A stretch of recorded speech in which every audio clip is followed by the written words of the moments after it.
Gardens TV. We are sponsored by Regal Elevators and Lifts Consultants Limited, a company that is owned and operated by a Millwall fan, just like every single one of the sponsors that you can see on the screen right now. If you are going to do a bit of business in 2024, then please keep it in the Millwall family by checking out all of our sponsors' website links in the description below. This is your preview show, looking ahead to Wednesday night's game under the lights in SC16. Wayne Rooney's Plymouth Argyle are the visitors, and it is a must-win game for the gaffer. As always, let's kick off the show by taking a look at the 11 that he might pick to start the match. Okay, so I have thought long and hard about this. I thought about nothing else, to be honest. Quite a sad little life, isn't it, really, Jane? But, yeah, look, shall he change the formation?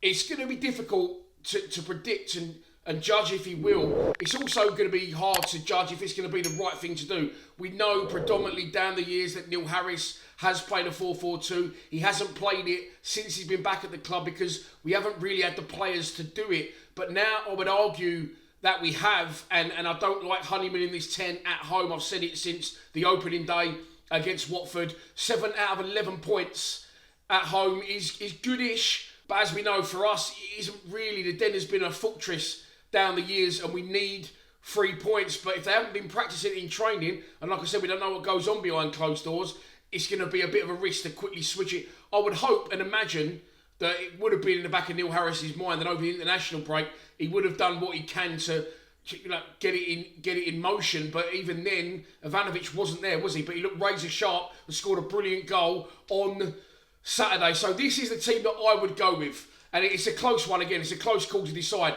But I'll go with Jensen in goal, Ryan Leonard right back, Joe Bryan left back, Cooper and Tanganga. That back four pretty much picks itself. Then Denor and Saville again in the centre of midfield if they've got the legs after Saturday. And then I would go, as you can see, Romain Esse on the left. I would go with Duncan Watmore on the right, and up front I would go with a strike partnership of Mihailo Ivanovic and Macaulay Langstaff. I think it's warranted. Langstaff's looking razor sharp. He was unlucky to not score. He was inches away from getting the goal again on Saturday. And Ivanovic has come on and done what he's done off the bench. So I feel that it could be time to switch to this partnership at home. However, we don't know, as I've said, what goes on behind closed doors. So we don't know whether they would have trained that way, practiced that shape. Only time will tell. But I wouldn't say things are getting desperate for the gaffer. I didn't dress it up yesterday. I said what I felt. You know, we're not doing too bad. It's early days, etc., etc.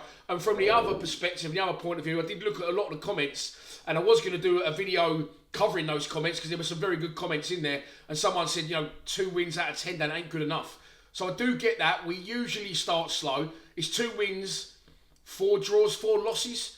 So if we do beat Plymouth on Wednesday, we'll get back to, you know, pretty much a Millwall existence. I do still feel we're going to kick on. If he doesn't want to go to a 4-4-2, then he has to put Romain Esse on a 10. End of fucking story. He has to give Aziz a run on one wing and Watmore on the other. Of course, I want to see Adamo Maku back, but I believe this will be the last game of his suspension. I don't think he's particularly in favour with the gaffer. As it is, that's the team I'll go with, 4-4-2. Let's move on to our opposition. And as I've already mentioned, it is Plymouth Argyle, managed by the head. That is a fucking head and a half, isn't it? He looks like he's been on the Dan diet since he has quit football, and he's been in a little bit of hot water himself personally. He was sent off in a recent home game for Plymouth. I think they won the game 3-1 or 2-1 anyway.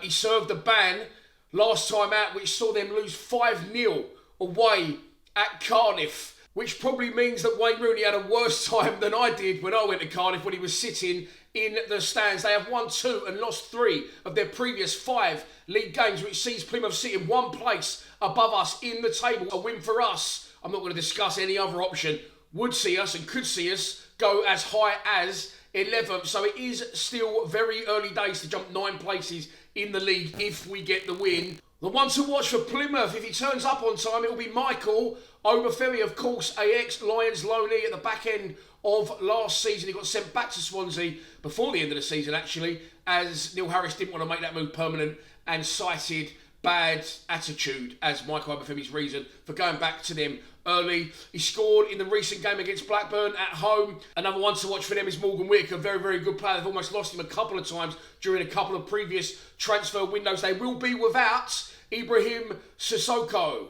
He was sent off in that absolute hammering in Wales for Plymouth, so he is unavailable. He's a good player. He scored 2 goals on the telly when they beat Luton 3-1 a couple of weeks ago on a Friday night, and I watched that game. So then without him, they'll have to rely on Obafemi and Whittaker, although it is still ample firepower. Let's move on to a prediction. And so, this is your pre-match prediction, and here we go. I'm going to go for the scoreline of Millwall 3, Plymouth Argyle 1. I think Michael Obafemi is going to turn up and score early and do a silly fucking dance. But I think the Lions will peg it back. Japhet Tanganga to equalise before half-time from a set-piece. And then the big Serb Mihailo Ivanovic to get a double in the second half at the Cold Blow Lane to send us into raptures and send us flying up the table. And so that's your lot for this preview show. I hope that you have enjoyed it. Please be sure to check out the fan score predictions from the other boys at Lions TV. It is 2 p.m. on Monday. I'm filming this. It may go out tonight. If not, it's going to go out tomorrow night. I don't know if you know, but today is Back to the Future Day, so I'm off to watch the second film at Blue Water later on. I'm buzzing about that. You might think, shut up, you nerd. You might think, do you know what? I actually love Back to the Future. So I've not had all the videos in yet. So that could go out tonight if they get me in before sort of 6ish. If not, that'll be out tomorrow, and I'll be live streaming from beautiful South Bermondsey from around 2:40 p.m. Apologies for the last live stream, by the way. I was at the ground early. I'm always there fucking about 1 o'clock. I went to get on the stream about 20 minutes before kickoff, and it just was not letting me what's it called on the old blower? 4G. I go off the hotspot and I couldn't get on. And then as it kicked off, bang. So I'm going to get there nice and early. I'm going to set it up and get it there ready so we don't have any mishaps. But if you can't make it then, on Saturday, Wednesday, then I will be live streaming from around, 7:45? From around 7:20. Please subscribe to Lions TV. Come on, you Lions.